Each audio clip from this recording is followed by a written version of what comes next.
yo quiero iniciar hoy diciendo, el hecho de que tú estás aquí esta noche es la evidencia de que tú ya eres vencedor por Jesús. Ya eres. Porque para llegar aquí hoy has tenido que dejar compromisos. Has tenido que dejar cosas que hacer. No es fácil. Para otras cosas no hay conflicto. Pero cuando se trata de cosas de Dios, siempre hay algo que quiere interrumpir. Yo aquí estoy hablando para alguien que estuvo tan desanimado y a última hora dijo, yo me voy. Alguien que fue interrumpido en el camino y hoy no llegó aquí. Salió de casa para venir a este lugar, pero no llegó. ¿Por qué no llegó? Porque algo se interpuso. Las mayores luchas que vivimos en la vida son las espirituales. Son aquellas que tienen que ver con aquello que realmente nos hace bien.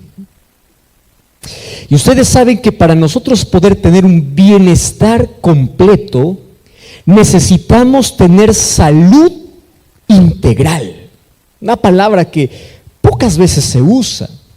Porque cuando se habla de salud, no es decir, a mí no me duele la cabeza, no me duele el cuerpo, yo estoy bien de salud. No. Salud abarca áreas, dimensiones del ser humano. Puede ser de que tú no tengas un dolor físico, pero tienes un dolor mental. Entonces tú ya no tienes salud. ¿Comprendes? No tienes salud. Puede ser que tú no tengas un dolor físico, pero tienes una herida abierta en la mente. Tienes complejos, tienes culpa. Heridas que no cerraron. Puede ser que no tengas un dolor físico, pero tienes odio. Y el odio es la carga más pesada que lleva a la muerte a las personas. El rencor, el odio, causa un dolor más profundo que un dolor físico. No, pastor, yo estoy en paz porque no tengo dolor físico, yo estoy en paz con todos. Pero te falta tener salud espiritual. Porque de nada sirve de que tú digas, tengo salud física, salud mental, y no tienes salud espiritual. Y ustedes saben que cuando se habla de salud, el área más descuidada es la tercera, la espiritual. Y del espiritual depende gran parte nuestra salud mental y nuestra salud física. Les voy a hacer un ejemplo. Miren cómo yo estuve leyendo un estudio que a mí me dejó realmente impresionado. Hay un grupo de personas, de hombres de ciencia, que ellos hicieron un estudio de cómo la fe en la persona puede traer salud completa. Y es impresionante, con datos estadísticos, con muestras. Yo me quedé impactado por cómo el hecho de creer y darle atención a tu vida espiritual cambia por completo tu vida en las otras áreas. Y allí explicaba un ejemplo que a mí me encantó. Y ese ejemplo yo les voy a contar ahora. Decía, mira el impacto que tiene la fe. Vamos a imaginar que un día, mañana, yo sé que esta no puede ser la realidad de muchos, pero eso es solamente para que ustedes imaginen. Mañana tú eres despedido del trabajo. ¿Correcto? ¿Qué sucede? Existe un problema mental. Inmediatamente tú empiezas a pensar en las cuentas que tienes que pagar, empiezas a pensar en cómo voy a sobrevivir, en dónde voy a trabajar, cómo voy a sostener a la familia, y hay una lista de actividades. ¿Qué cosa sucede? Llegas a casa. Y cuando llegas a casa, número uno, pierdes el apetito, ¿verdad? O en otros casos la ansiedad los lleva a comer demasiado, ¿verdad? Una de las dos cosas, pierdes el sueño o empiezas a dormir demasiado, que es el otro extremo. Puedes entrar en un estado de tristeza profunda y luego puedes entrar a un cuadro depresivo. Porque ese es el proceso natural ante cualquier cosa intempestiva que entra o que enfrentamos en la vida. De cualquier crisis. Correcto. Eso es el proceso normal. Vamos ahora al proceso de aquel que tiene fe. Ahora cambia el asunto. Ahora les pregunto, ¿alguien que tiene fe y cree en Dios se preocupa o no se preocupa? No me digan que no. ¿Cuánto nos preocupamos de los que estamos aquí? El que dice que nunca se ha preocupado me está mintiendo. Naturalmente, los seres humanos ante situaciones y crisis nos preocupamos. Eso es natural. Tú no tienes por qué decir, a mí me falta fe, por eso me preocupo. No, es tu naturaleza. Sin embargo, el elemento fe hace que tu preocupación y tu desgaste emocional sea colocado en un lugar. ¿Correcto? No te alivias de la preocupación, no te alivias del proceso, pero no te excluyes del proceso, pero hace que tu dolor sea menor, porque ahí entra ¿qué cosa? Confianza. ¿Qué entra? Promesas divinas. Y eso alivia, aplaca el dolor. Por eso la Biblia dice que incluso aquellos que creemos en Dios, ante la muerte de un ser querido, reaccionamos de manera diferente. Ahora, cuando un ser querido se muere, ¿lloramos o no lloramos? Por supuesto. El dolor es indescriptible. Pero ¿cuál es la diferencia? Es que la esperanza empieza a curar aquella herida abierta. Y la muerte, queridos, es una herida que se abre en la vida y solo se cerrará cuando Cristo regrese. Una persona jamás podrá superar al 100% el dolor de alguien que perdió. Pero sí puede aliviarse y tener esperanza. Y la esperanza mantiene cerrada la herida. Y cuando Cristo regrese, esa herida nunca más existirá. Cicatrizará para siempre. Las cicatrices no duelen más. La importancia de la fe. Yo tengo una serie especial. En otras semanas, si es que me invitan, les voy a dar esa serie. 8 beneficios que tiene la persona cuando sigue a Cristo. Lo llamo beneficios, pero no se llaman así beneficios. 8 elementos, 8 bendiciones que tiene una persona cuando sigue a Cristo. 8. Pero ahora viene lo más importante. ¿Saben por dónde comienza?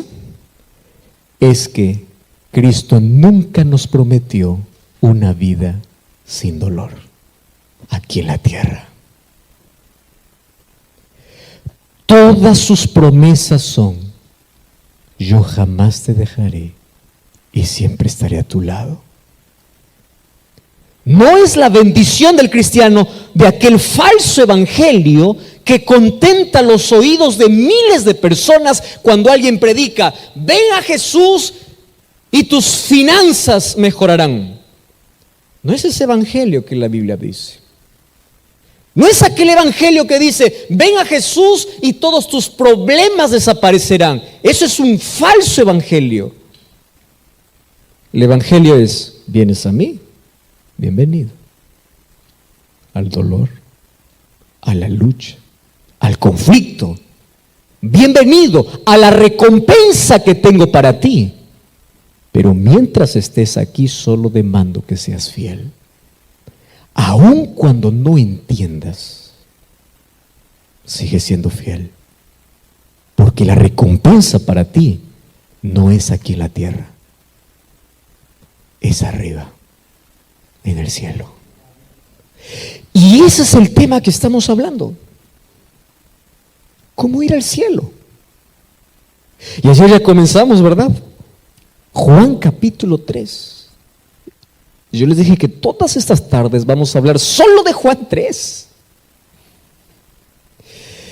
Y allí comienza con la historia de un hombre llamado Nicodemo, que era un principal entre los judíos, un hombre fariseo, un hombre correcto, un hombre intachable, pero un hombre vacío, que un día aprovecha la oscuridad de la noche, se va a Jesús y le dice: Rabí, sabemos que has venido de Dios, nadie puede hacer estas señales si Dios no está con él. Y Jesús le responde, dice Juan 3:3, de cierto te digo, que el que no nace de nuevo no puede ver el reino de Dios. Ahí nos quedamos ayer, ¿recuerdan? Muy bien, ahora continuamos entonces aquí con la historia. Antes yo quiero decir algo interesante. ¿Por qué necesitamos un nuevo nacimiento? Y le voy a explicar en qué consiste, pero antes, ¿por qué necesitamos? Présteme atención. Una sola razón. ¿Saben cuál es la razón?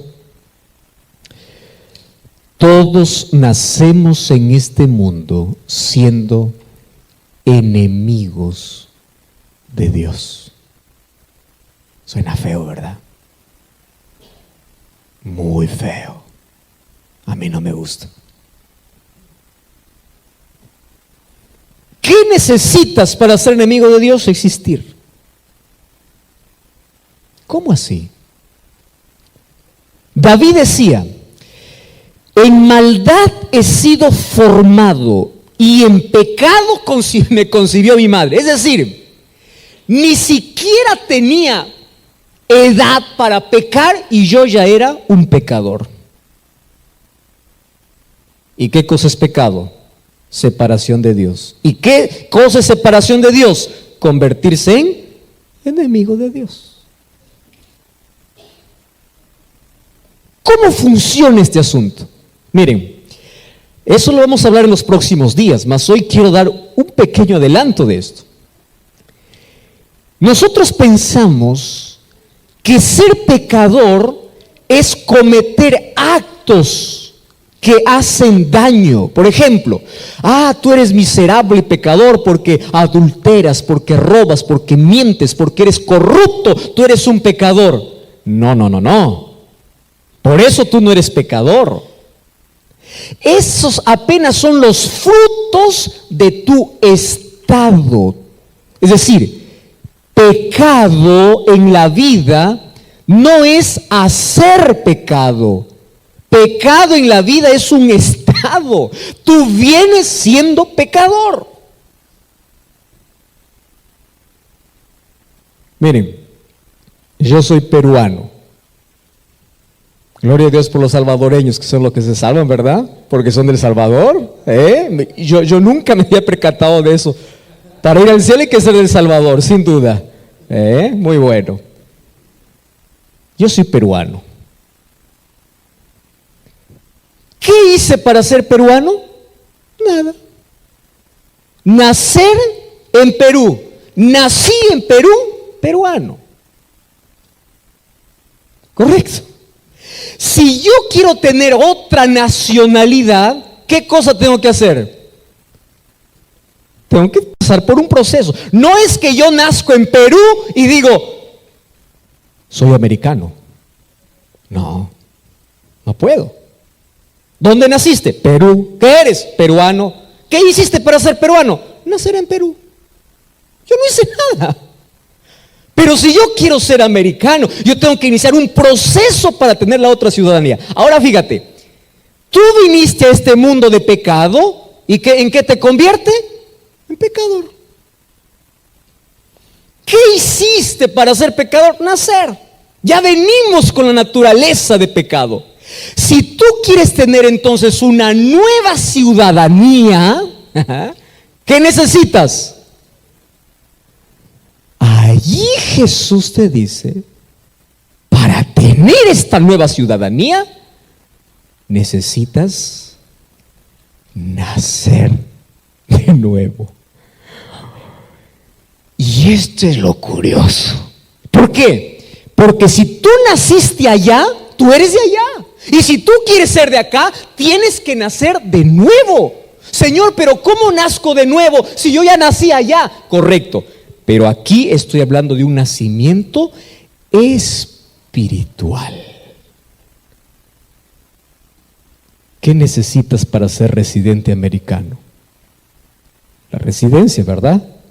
¿Qué necesitas para ser ciudadano del cielo? Nacer.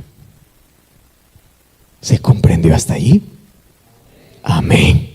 Amén. Hasta ahí está todo bien. La pregunta es entonces, ¿cómo nazco de nuevo? Ya entendí el qué. Y para explicarte el cómo, tengo un punto más que explicarte del qué. ¿Correcto? Entonces, como tú y yo nacimos en este mundo lleno de pecado y tenemos una naturaleza pecaminosa, no nos gustan las cosas espirituales. ¿Por qué? Porque nuestra nacionalidad espiritual no nos permite. ¿Cuál es nuestra nacionalidad espiritual? Pecado.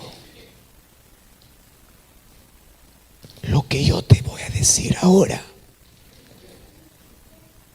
quiero que lo guardes allí en tu corazón como oro. ¿Correcto? Mira, cuando tú tengas ese deseo, ay, quisiera ir a la iglesia, me encanta la música, quisiera ir a escuchar un sermón. Tú dices, yo quiero irme a encontrar con el Señor. No. Tú no quieres. Yo no sé, pero me dio deseo de poder abrir la Biblia. Yo recibo muchos mensajes de personas que dicen, pastor, hace un par de semanas despertó en mí algo. Quiero aprender de Dios. Quiero abrir la Biblia, quiero entender más, estoy preocupado por mi salvación, quiero encontrar al Señor. Le digo, no, tú no estás buscando al Señor, Dios te está buscando a ti. ¿Y qué cosa sucede? Cuando tú empiezas a tener deseo, eso es un acto sobrenatural, ¿comprendes? Porque un acto natural tuyo y mío es ir a las fiestas, es probar droga, es probar todo lo que te perjudica. Eso es natural. Que empiece a gustarte las cosas que son de Dios es un acto sobrenatural. ¿Y sabes quién produce ese acto sobrenatural? El Espíritu Santo. Por eso yo te dije, estás aquí no porque tú quieres. Tú quieres, es verdad, pero el Espíritu Santo ya te colocó en su terreno. Y si tú estás aquí, es porque ya estás en el proceso de visa, para obtener la nueva ciudadanía. ¿Cuántos quieren tener esa nueva ciudadanía? Oh, qué lindo. Muy bien, hay que nacer. Pero ya iniciaste. Fíjate una cosa. Tú puedes decir, pastor, lo que usted está diciendo es demasiado fuerte y todo. Sí, pero tú sabías que cuando Jesús estuvo en la tierra, un día dijo en Juan 8:44, las personas le dijo, ustedes son de vuestro padre el diablo, les dijo. Porque solo les gusta hacer lo que al diablo le gusta. Pero no les decía a ellos, eso también es para nosotros. A ver, dime, ¿qué cosa es lo que te gusta? Tú no necesitas una invitación para pecar, tú buscas el pecado, porque eso te gusta. ¿O no? No me digas que no. Eso está dentro de nosotros. Pero para ir a la iglesia, 1 invitación, 2 invitaciones, 3 invitaciones, vamos, hasta que tú permites un poco y el Espíritu Santo empieza en ti a crear un deseo de ¿qué? De conocer más, de orar, de cantar, de ir a la iglesia. Un acto sobrenatural. ¿Estás feliz por eso? Entonces, si estás aquí, ya no es por tu naturaleza, por tu nacionalidad. Estás aquí ya listo para obtener esa visa. Muy bien. Y Jesús se va al punto y le dice así: de cierto te digo, el que no nace no puede ver. ¿Qué cosa no puede ver? El reino de los cielos. Ahora sí, entramos al otro lado. ¿Por qué necesita nacer? Para ver. Vamos a repetir esta frase, ¿está bien? Ustedes van a repetir así: necesito nacer para ver. ¿Correcto? ¿Podemos repetir eso? Vamos, a la voz de 3, 2 y 3. Necesito nacer para ver. ¿Qué cosa tienes que ver? El reino. ¿Sabes qué está diciendo Jesús? La razón por la cual tú no ves el reino es porque estás ciego. Y el pecado nos enceguece. ¿Comprendes? Tú vas a un muchacho de 21 años acabándose en la droga. Le dices así: hijo, mírate en un espejo, te estás acabando, te estás arruinando. Y él no ve. No se da cuenta. Te vas a un alcohólico, a una persona que ya está dependiente del alcohol, y esa persona maltrata a su familia, no da la pensión para sus hijos, su pobre esposa tiene que trabajar extra porque todo lo que gana lo bebe allí en un bar. ¿Cómo lo llaman? Bar, cantina. Lo bebe, todo lo termina allá. Y tú te vas a él y le dices: pero reacciona, abre los ojos. No, es que no ve. No ve. Y como el pecado nos enceguece, el pecado hace que solo podamos ver aquello que nos mata. Y si tú quieres empezar a ver el reino, tienes que nacer. Porque cuando naces, es como si se te quitara la venda y tú dices: wow, ¿esto era yo? Sí, ese eres.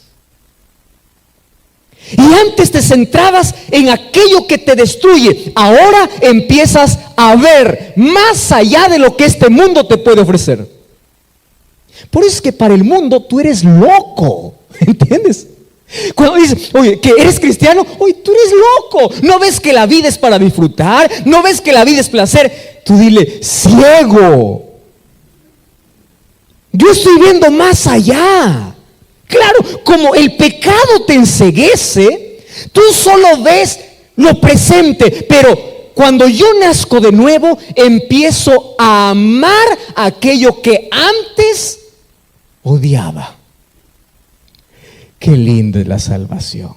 ¿Saben qué cosa es lo que más me encanta de la salvación? Número 1, soy salvo por la gracia de Dios. Pero número 2, Dios hace todo. Ustedes ya han encontrado personas diciendo: oh, yo para salvarme tengo que sacrificar, tengo que hacer esto y lo otro. ¿Tú has visto hasta cristianos amargados?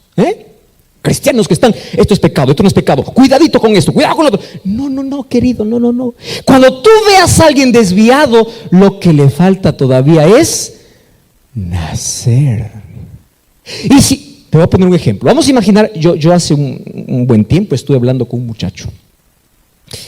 Tenía 18 años de edad.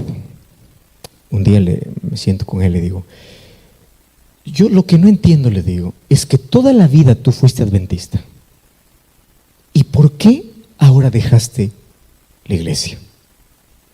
Es una manera de decir dejaste a Cristo, porque la iglesia nos salva, quien salva es Cristo, pero una de las evidencias para dejar a Cristo comienza dejando la iglesia. Bueno, y él me dice, tú no sabes, dice, 18 años de mi vida fui esclavo, siempre quise tener 18 para ser libre. ¿Por qué le digo? Porque mi mamá todas las mañanas me decía, tienes que levantarte, si no te levantas, y empezaba, no sé, a lastimarlo y todo, y él empezó a crecer haciendo las cosas buenas, pero sin nacer. Entonces todo era pesado, aburrido. Quiero ser libre. Y él estaba en la iglesia, por supuesto. Él cantaba, por supuesto. Él daba estudios, por supuesto. Él guardaba la ley, por supuesto. Pero él no había nacido. Y él decía, quiero tener 18, quiero tener 18. Tuvo 18 años y dijo, mira mamá, a partir de hoy, yo hago lo que quiero. ¿Cuál es el error de muchos padres? De obligarles y no enseñarles que la obediencia a Dios no es forzada, sino es natural. ¿Sabes por qué hay muchos cristianos amargados en la iglesia? Cuidado haciendo esto, sí, así no, así sí, esto. ¿Sabe por qué? Porque ellos están preocupados solamente en qué sí y qué no, cuando nosotros tenemos que preocuparnos en te falta nacer. Porque cuando tú naces, ¿qué cosa es lo que cambia? Tu visión. Yo tenía en una iglesia un hermano que era mi anciano de iglesia, mi líder de iglesia. Y un día, mientras estábamos caminando allí para su casa, él me dice, pastor, usted no tiene la menor idea de quién era yo. No le digo, pero cuéntame. Pastor, yo era un borracho, como no tiene idea. Yo, si no olía alcohol o cerveza también se llama aquí. Si yo no olía cerveza, yo no era feliz. El olor me daba felicidad. Imagínate, entonces el olor me llevaba a beber, obviamente. Yo era un alcohólico, decía. Oye, le digo, ¿y ahora? Imagínate, ojo, 30 años bebiendo alcohol. Y hacía 2 años que él ya estaba en la iglesia, 4 años en la iglesia, y ahora era líder de iglesia. Ahora yo te pregunto, ¿qué cosa pesa más? ¿30 años o 4 años? 30, ¿verdad? Claro, la balanza inclina al 30. 30 años bebiendo alcohol, ahora recién 4 años en la iglesia. Y le digo, ¿qué pasó? Pastor, dice, usted no va a entender. A ver, explícame un poco. Pastor, yo amaba tanto el licor, tanto el licor. Yo tenía un vecino adventista, decía, y ese vecino todos los sábados me molestaba, vamos a la iglesia. Bueno, era el vecino, pero yo nunca acepté, pastor, jamás. Yo por una sola razón no iba a la iglesia. ¿Sabe por qué? Yo podía dejar mujeres, podía dejar mi trabajo, podía dejar todo, menos la cerveza. Dígame para dejar cualquier cosa, menos el licor. Eso era lo único que a mí me costaba. Un día, pastor, fui para el médico por algunas molestias del estómago. Me hicieron exámenes y el médico me miró y me dijo, ¿quieres vivir? Sí. Ni un vaso de licor más. Estás teniendo cáncer al hígado. Ni un vaso de licor más. Pastor, decía él, yo hubiese preferido que me diga deja de trabajar. Hubiese preferido que me diga deja cualquier otra cosa, menos lo que más amaba.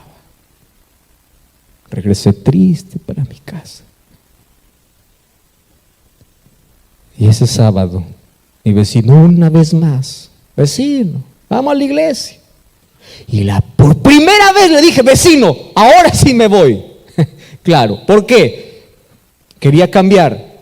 Y dice, pastor, yo me fui a la iglesia por primera vez. Y yo no entendí el sermón, nada. Allí me estaba sentado en la última banca y decía, cervecita, cervecita, ¿cómo te voy a dejar cerveza? ¿Cómo? Quiero oler cerveza, quiero cerveza. Y mis pies querían ir a la cantina, al bar, pero mi otro lado, ¿quieres vivir o quieres morir? Y yo quería vivir. Entonces salimos del culto y yo le dije al hermano, ¿tú has sido vicioso alguna vez? Y el otro dice, tú no sabes quién he sido yo. ¿Qué has sido? Yo he sido igual que tú y peor. ¿Peor? No creo. Sí, peor. ¿Cómo cambiaste? Fácil. ¿Cómo que fácil? Yo te voy a enseñar. ¿Quieres que te enseñe? Sí. ¿Cuándo iniciamos? Ahora. Fueron a la casa, almorzaron en la casa del hermano y empezó a estudiar la Biblia. Y él me cuenta así con toda sinceridad, pastor, lección 1, lección 2, lección 3, lección 4, a mí no me interesaba. Pero yo lo acepté por si acaso, ¿verdad? Que no tengo otra salida, por si acaso. Y yo recuerdo que ese hermano todos los días me hacía orar la misma cosa y me decía, tú vas a repetir, Señor, cámbiame, ayúdame a dejar mi vicio, Y yo no quería dejar, pero tenía que orar. Y un día, pastor, llegamos a la lección 7. Cuando llegamos a la lección 7, yo le dije al hermano, ¿tú crees que de verdad funciona? Sí. Empieza a orar más, empieza a leer más la Biblia. Él empezó a ir a la iglesia por salud, no quería otra cosa, él quería solo por su salud. Y a partir de la lección 7, empezó a sentir un cambio en su cuerpo. Él continuaba trabajando. Esa semana tenía que pasar cerca de una cantina, de un bar. Y dice, pastor, usted no sabe que por primera vez en mi vida, después de 30 años, el olor de cerveza me dio asco. ¿Cómo explicas una cosa así? ¿Cómo? ¿Qué cosa sucedió? Milagro sobrenatural. Entonces dice, nada podía impedirme. ¿Por qué? Porque ya pude abandonar y yo no lo abandoné. Mira, Dios no te llama para que tú cumplas un conjunto de reglas. Dios te llama para ser fiel, para ser obediente, para andar en sus caminos, pero eso tú no lo haces, eso lo hace su Espíritu en tu vida. Todo lo que tienes que hacer es permitir. ¿Comprendes qué cosa tienes que hacer? Permitir. ¿Y cómo se permite? Buscando a Dios todos los días. Y empiezas a ver que empiezas a cambiar.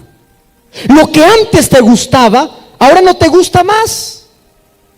Lo que antes no te gustaba, ahora te gusta. Antes decía, yo ni loco, ¿cómo voy a estar sentado en una iglesia cantando? No, yo soy de la otra vida. Sí, pero cuando empiezas a nacer, empieza un cambio inexplicable en tu vida. Y ustedes saben que ser cristiano es ser feliz, porque ser cristiano infeliz no sirve. Y para ser un cristiano feliz, las cosas que hacemos tienen que surgir de manera natural. No tiene que ser el cambio externo, sino interno. Por eso yo estoy preocupado con personas que empiezan a criticar. Mira fulano de tal, mira cómo es, mira cómo se viste, mira cómo hace. No te preocupes por lo externo, preocúpate por su corazón. Empieza a orar con él, estudia la Biblia con él, y cuando se abre sus ojos, empieza el cambio sobrenatural dentro y empieza a ver el reino de los cielos. Ese es un cristiano feliz. ¿Entiendes para qué Dios está llamando? Pero es que las personas de afuera ven al cristianismo como algo feo. ¿Por qué? Porque todavía no han experimentado el nuevo nacimiento. Porque cuando ellos lleguen a experimentar, verán que ellos empiezan a ver. ¿Qué cosa van a hacer? Ver. ¿Qué cosa empiezan a ver? El reino. Escúchame aquí. Y cuando tú empiezas a ver el reino de los cielos, tú miras a este mundo y dices: ¡qué locura! Esto me gustaba antes. ¿Quieres hacerte un ejemplo? Mira, Filipenses capítulo 3, versículo 8, de alguien que aprendió a ver el reino de los cielos. Filipenses, me encanta el apóstol Pablo cuando él habla. Capítulo 3, versículo 8, dice así: ciertamente aún estimo todas las cosas como pérdida por la excelencia del conocimiento de Cristo Jesús mi Señor, por amor del cual lo he perdido. ¿Qué cosa dice? Todo. ¿Qué cosa lo he perdido? Todo. Y lo tengo, ¿por qué? Dice, por basura. Oye, ¿este no está loco? Sí, puede ser. Loco para aquel que todavía no nació. Dice, lo que me ofrece este mundo es basura. ¿Por qué? Porque sus ojos se abrieron y ¿qué cosa empezó a ver? El reino. Aquello que no se acaba, aquello que no es temporal, aquello que no se destruye. Empezó a ver la eternidad y dijo: ¿qué cosa me puede ofrecer este mundo? Placer momentáneo, cosas aquí, allá. No, yo no puedo perderme, porque lo que Dios me ofrece, sus ojos se abrieron porque empezó a nacer de nuevo. Ustedes saben que para alguien que nace de nuevo, guardar la ley de Dios, guardar los mandamientos, aceptar lo que dice Dios, lo hace natural. No está preocupado, esto sí, esto no, esto es pecado, esto no es pecado. Él está preocupado, ¿por qué? Porque su nacimiento sea real y Dios coloca un nuevo corazón. ¿Tú has escuchado este término, nuevo corazón? Puede ser que eso sea nuevo para nuestros amigos que están aquí. Correcto. ¿Qué cosa es nuevo corazón? ¿En caso hay un trasplante? No, espera. Corazón en la Biblia significa mente. Entonces, cuando la Biblia dice: yo quiero darte un nuevo corazón, ¿qué cosa está diciendo? Te voy a dar una nueva mente. Y tú sabes que las acciones, ¿dónde nacen? En la mente. Empiezas a hacer cosas mejores, cosas buenas, cosas diferentes, pero no porque a ti, de ti nace. Eso es un milagro. Y cuando Jesús le dice a Nicodemo: necesitas nacer de nuevo, le está diciendo: a pesar de que eres bueno por fuera, sigues ciego. Esto es lo que más me duele, querido. ¿Saben qué me duele? Jesús está hablando con un religioso. Y puede ser que muchos aquí seamos Nicodemos, preocupados por la buena apariencia, sin preocuparnos primero por lo que ocurre dentro. ¿Y qué crees? ¿Tú crees que Nicodemo lo entendió? No, pues esto no es fácil de comprender. Mira lo que sucede. Y allí vamos al versículo 4. Y Nicodemo le dice, ¿cómo? Ajá, esa es una pregunta muy importante, ¿verdad? ¿Qué cosa le dice Nicodemo? ¿Y cómo? Está bien, tú me dices que tengo que nacer, lo acepto. ¿Cómo? Y dice, ¿cómo puede un hombre nacer siendo viejo?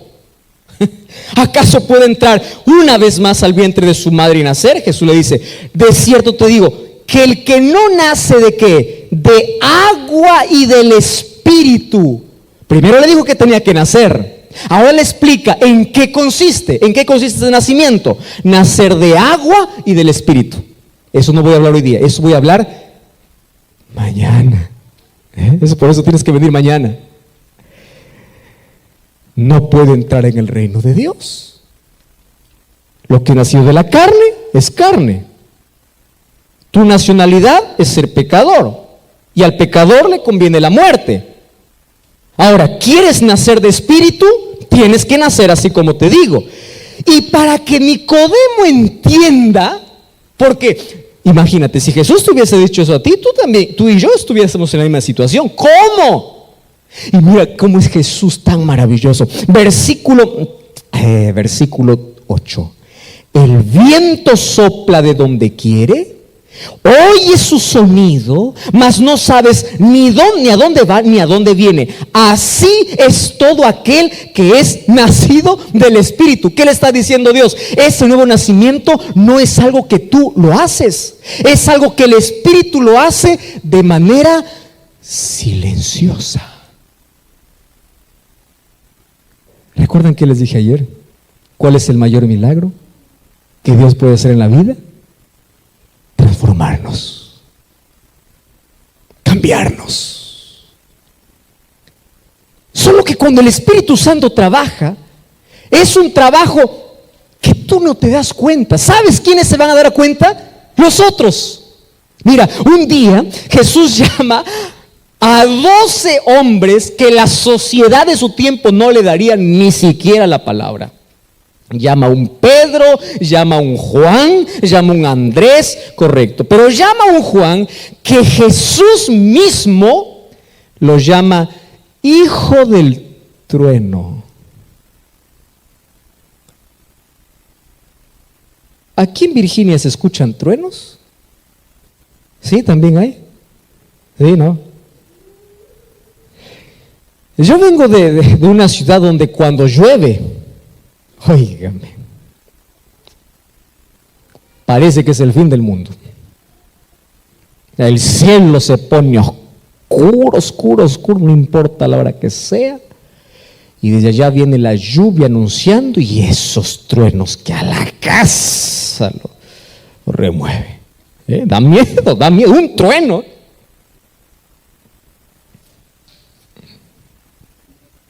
Ahora fíjate,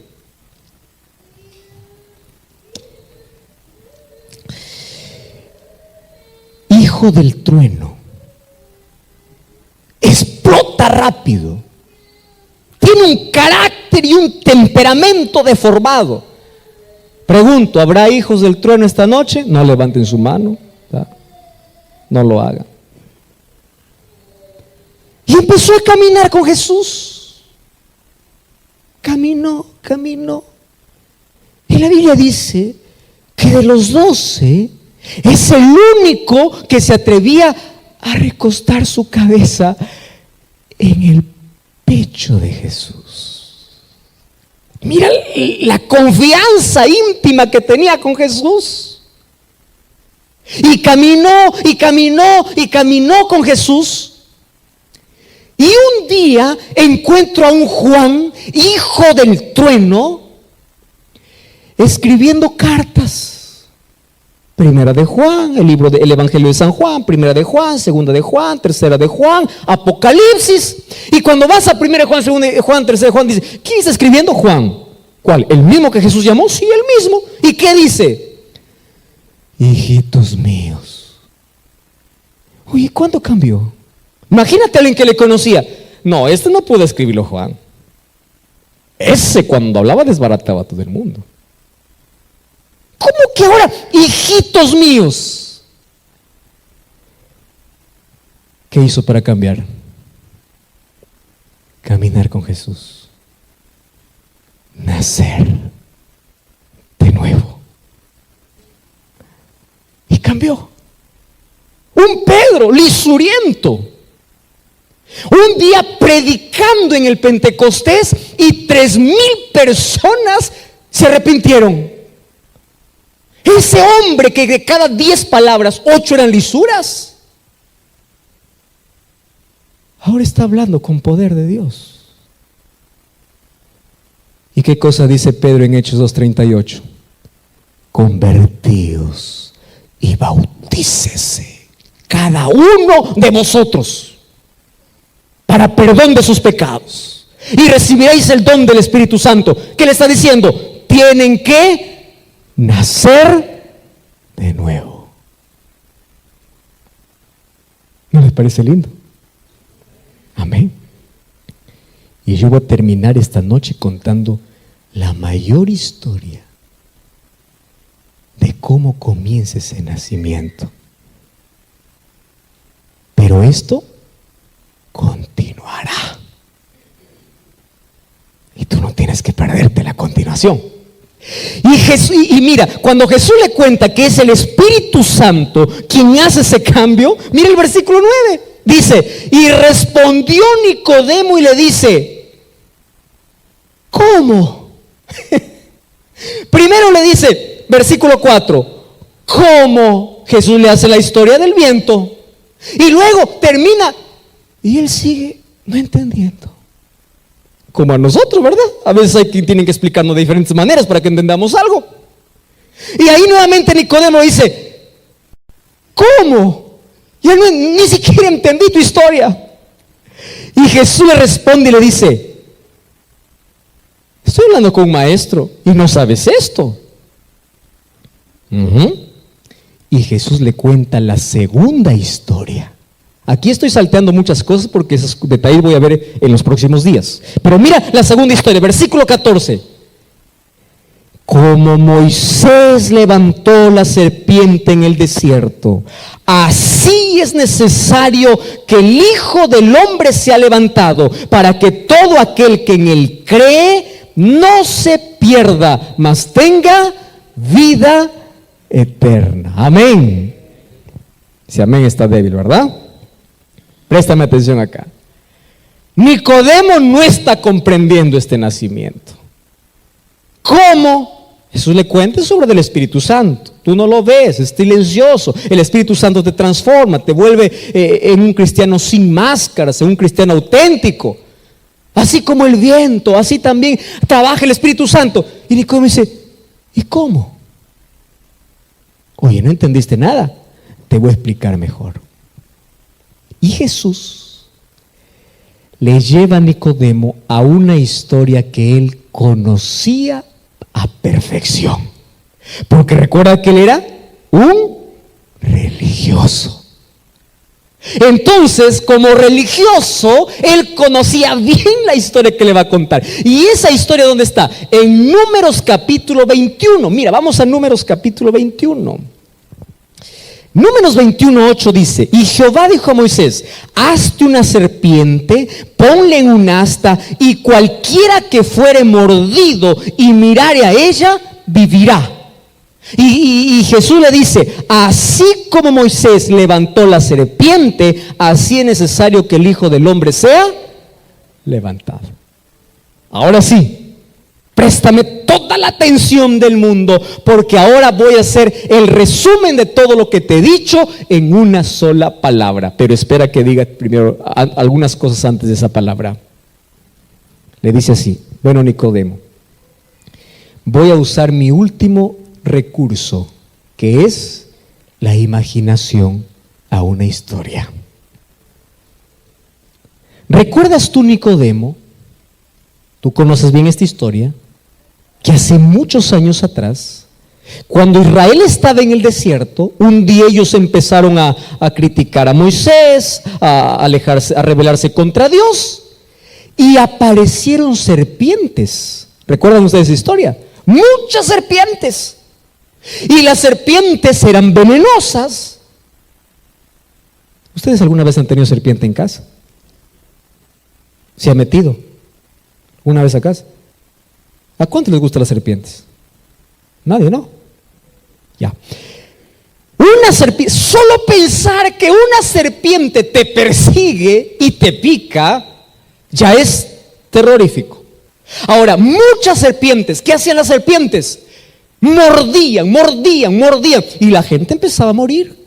Se fueron a Moisés, solución. Y Moisés se fue a Dios, Dios, ¿qué hago? Mira, serpientes, ¿qué cosas? Le dice, tranquilo, yo tengo la cura. ¿Cuál es la cura? Hazte una serpiente. Señor, pero las serpientes no queremos ni verlas porque eso nos mata. Hazte una serpiente. ¿Cómo es que la cura va a venir parecido a la enfermedad? Levanta la serpiente en un asta. ¿Y qué más? Nada. Todo el que es mordido, mira, Señor, algo más tiene que ser. Nada. Mira. Aquel que mira se salva.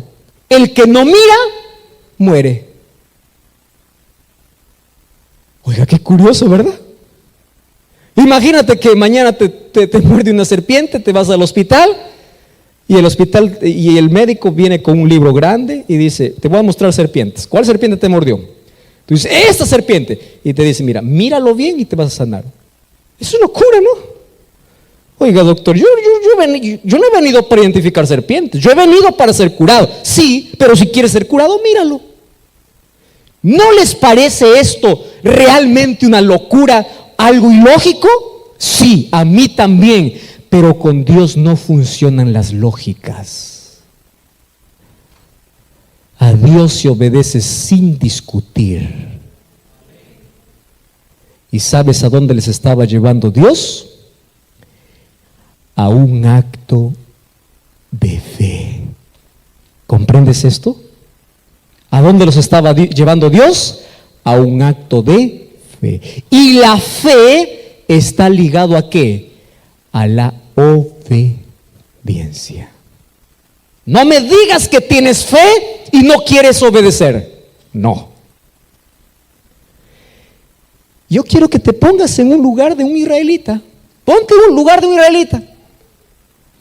O tu hijito viene, mamá, me mordió la serpiente. Y tú dices, mira la serpiente, solo mira. Algo más, no, míralo.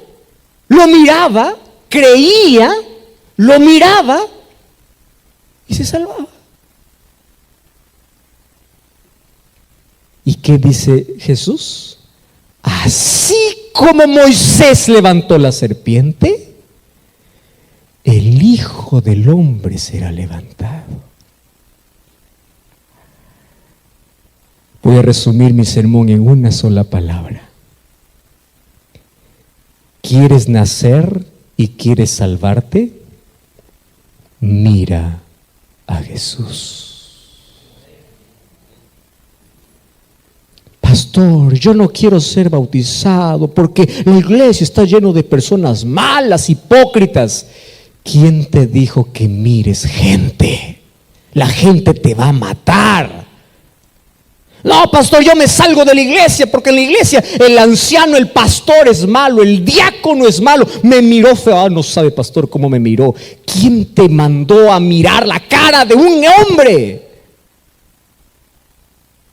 Mira a Jesús. Aquel que empieza a mirar a los demás dejó de mirar a Jesús. ¿Recuerdas a Pedro? ¿Camina sobre las aguas? Sí, Señor, puedo. Mientras estaba mirando a Jesús, estaba bien. Quitó su mirada de Jesús, empezó a hundirse. Esa es vida cristiana. Mirar todos los días a Cristo. Aquel que mira se salva. No importa cuánto te haya mordido el pecado. No importa cuán bajo hayas caído. No importa cuán profundo en la vida estés. Mira a Jesús. Cree en Jesús.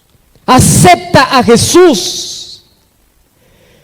Por eso es que la Biblia dice en Isaías 45:22, miradme a mí y sean salvos todos los habitantes de la tierra.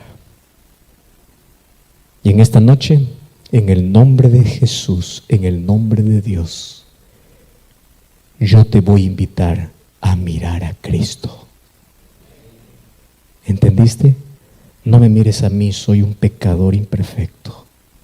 No mires al pastor de esta iglesia, él también necesita de Cristo. No mires a un líder religioso, él necesita de Cristo. No mires a nadie, no quites tu mirada de Jesús. Y a Jesús se mira todos los días a través de la oración, a través del estudio de la Biblia, a través de la comunión diaria. Entonces empezarás a producir frutos naturales. Se romperán las máscaras y serás un cristiano auténtico. Voy a invitarte a ti que estás viendo por una pantalla este mensaje. Mira a Jesús. No quites tu mirada a ver. Yo quiero que tomes una decisión, así como las personas que van a tomar aquí. Yo pregunto esta noche, ¿hay aquí alguien que todavía no ha hecho su compromiso con Dios? Ha venido aquí esta noche solo para escuchar un mensaje de Dios, pero escucha que Dios le dice, mírame, y acepta mirar a Jesús. Yo quiero que te levantes, porque yo voy a orar por ti una vez más. Pastor, ayer ya lo hice, sí, pero quiero orar para que hoy aprendas a mirar a Cristo. Yo solo pregunto, ¿quién es el primero que se levanta? Qué lindo, que Dios te bendiga.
Thank you.